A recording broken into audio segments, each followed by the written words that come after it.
সালামুন আলাইকুম। মহান আল্লাহ পাক রব্বুল আলামিন তিনি তিনার পবিত্র কালামের মধ্যে ঘোষণা করেছেন সালাত কথাটা ৮০-৮২ বার, কিন্তু এরপর অন্য কিছু কি তিনি আর ঘোষণা করেন নাই? আমাদের মোল্লা মুন্সিরা আমাদেরকে ছোট থেকে আজ পর্যন্ত শিক্ষা দিচ্ছে যে সালাত সালাত সালাত, নামাজ নামাজ নামাজ। নামাজ না পড়লে কোনো উপায় নাই। আপনি চুরি করুন, মদ খান, ডাকাতি করুন, জিনা করুন, ব্যভিচারী করুন, নামাজ আপনাকে মুক্তি দেবে।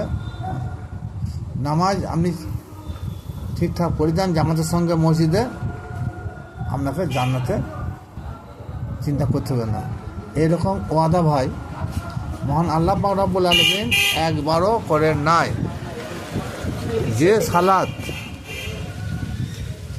সকাল থেকে সন্ধ্যা পর্যন্ত আমাদের সমাজে উঠতি বসতি খেতে শুতে রাস্তাঘাটে এক সম্প্রদায়ের লোক এমন আছে, ওই তুমি নামাজ পড়ো না, তোমার মাথায় টুপি নাই, তোমার মুখে দাড়ি নাই, তুমি মুসলমান বলে দাবি করো, তোমার মুসলমানের কোনো অস্তিত্ব নাই, যার নামাজ নাই তার কিছুই নাই। এই ধরনের ফতোয়া হামেশাই আমাদেরকে শুনে আসতে হচ্ছে, কিন্তু এতে বই কিছু যাবে না। আল্লাহ পাক রব্বুল আলামিন তিনি কি বলেছেন সেটা আমাদের জানতে হবে। সালাতের কথাটা কোরআন শরীফে ৮০-৮২ বার এসেছে, ঠিক আছে, কিন্তু জাকাতের কথা তার পাশাপাশি আছে। কিন্তু জাকাতে আসল হকিকতের যে মিনিং, সেই মানেটা অধিকাংশ লোক আমরা জানি না। আমরা শুধু জানি মাঠে জমির ধানের জাকাত লাগে, সোনা দানার জাকাত লাগে, পশু ছাগল গরু বেশি বেশি থাকলে তারও জাকাত লাগে। এরকম কথা মহান আল্লাহ পাক রব্বুল আলামিন বলেন না। হয়তো কেউ হাদিস থেকে দাঁড় করাইতে পারে, কিন্তু আল্লাহ পাক রব্বুল আলামিন ধান চেলি টাকা পয়সা জাকাতের কথা বলেন নাই। হজ মুসলমানদের জন্য ফরজে আইন, অর্থ থাইলে, কিন্তু হজও তাই, জাকাতও তাই। পাশাপাশি এটাও বলেছে শরীয়তের বিধান অনুযায়ী যে তোমার মাল ঠাইলে তুমি জাকাত দাও। কিন্তু যার মাল নাই, ভিখারি মিসকিন, সে কি করে আকিমুস সালাত অত জাকাত পালন করবে? একটা চিন্তা ভাবনার বিষয় আছে এখানে। কারণ আকিমুস সালাত অত জাকাত কাহারও মাপ নাই। তার যে ফকির মিসকিন ভিখারি, সে কি করে জাকাত দেবে, নামাজ পড়বে? মনের মধ্যে একটু চিন্তা ভাবনা করলে নতুন একটা আলোড়ন সৃষ্টি হবে। কিন্তু আমরা কেউ মনের মধ্যে গবেষণা করি না, শুধু সালাদ সালাদ সালাদ সালাদ না হলে আমরা মুসলমান নয়। আল্লাহ পাক রব্বুল আলামিন জিকিরের কথা শতাধিক বলেছে। আল্লাহ পাক রব্বুল আলামিন ঐক্যবদ্ধ হওয়ার কথা শতবার বলেছে, কিন্তু আমরা ঐক্যবদ্ধ নাই। আমরা জিকির কি জিনিস আমরা বুঝি না। কিন্তু কি হলো, সালাত সালাত সালাত পড়লেই নাকি আমরা জান্নাত চলে যাবে, এরকম ওয়াদা মহান আল্লাহ পাক রব্বুল আলামিন করে নাই। এই সালাতের জন্যে এক শ্রেণীর লোক দলবদ্ধভাবে মানুষকে ডেকে বেড়াচ্ছে, মাইকে হাঁক দিচ্ছে, মাইক লাগিয়ে বিস্তারিতভাবে ওয়াজ মাহফিল হচ্ছে আল্লাহর উদ্দেশ্যে। কিন্তু আল্লাহ পাক রব্বুল আলামিন এসব বললেন নাই। আল্লাহ পাক রব্বুল আলামিন সূরা আরাফের ৫৫ নম্বর আয়াতে বলেছেন, তোমরা আমাকে ডাকো। আল্লাহকে ডাকতে হলে মসজিদে গিয়ে নামাজের মধ্যে ডাকা, এই কথাটা আল্লাহ পাক রব্বুল আলামিন বললেন নাই। আল্লাহ পাক রব্বুল আলামিন বললেন যে তোমরা আমাকে ডাকো চুপি সারে, গোপনে, বিনয়ীভাবে। তাহলে আমরা আল্লাহকে ডাকছি, কী হবে? এটা নিজের মনকে জিজ্ঞেস করলেই পেয়ে যাবেন। তাহলে আল্লাহ যেভাবে আমাকে আল্লাহ বললেন যে আমাকে তোমরা এভাবে ডাকো, সেভাবে আমরা তো আল্লাহকে ডাকতে পারি না। আমরা লোক দেখানি আল্লাহকে ডাকি, ঢোল ঢাক পিটিয়ে ডাকি, মাইক বাজিয়ে আল্লাহকে ডাকি, ইত্যাদি ইত্যাদি। কিন্তু কোরআনের সঙ্গে হাদিসের মারাত্মক সংঘর্ষ।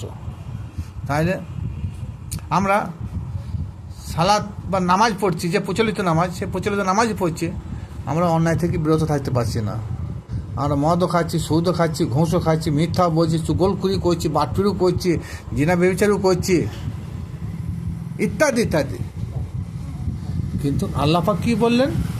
আল্লাহ পাক বলেন ইন্না সলাতা তানহা আনিল ফাহশাই ওয়াল মুনকার, নিশ্চয় সালাত তোমাদেরকে সমস্ত রকমের পাপ কাজ হইতে মুক্তি দেবে। তাহলে এখানে সালাতের মানে নামাজ নয়, মানে আল্লাহ পাক রব্বুল আলামিন কখনো মিথ্যা বলেন নাই।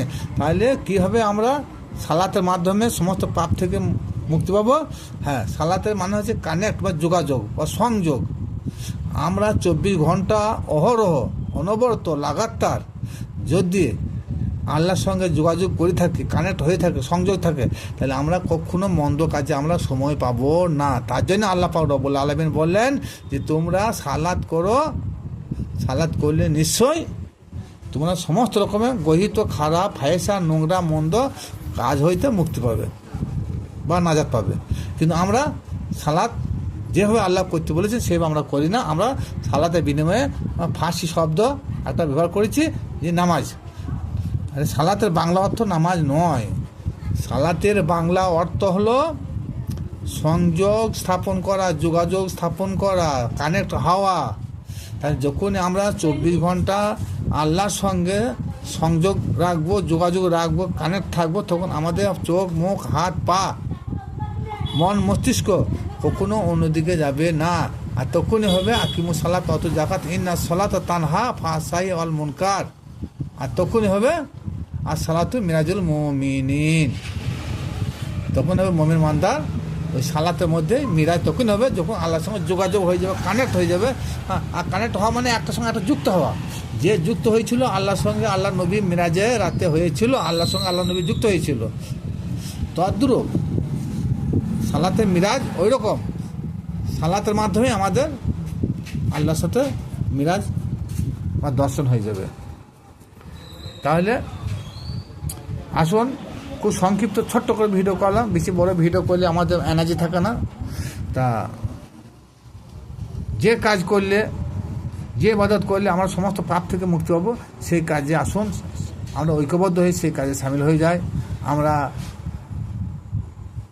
ওলি আল্লাহ হয়ে যায়, আলী আল্লাহ হয়ে যায়, হোসাইনে মুসলমান হয়ে যায়, পঞ্জাতনের সঙ্গে হয়ে যায়, আল্লাহ রসুলের সঙ্গে হয়ে যায়। আশা করি পরকালে নিশ্চয়ই আমরা মুক্তি পাবো।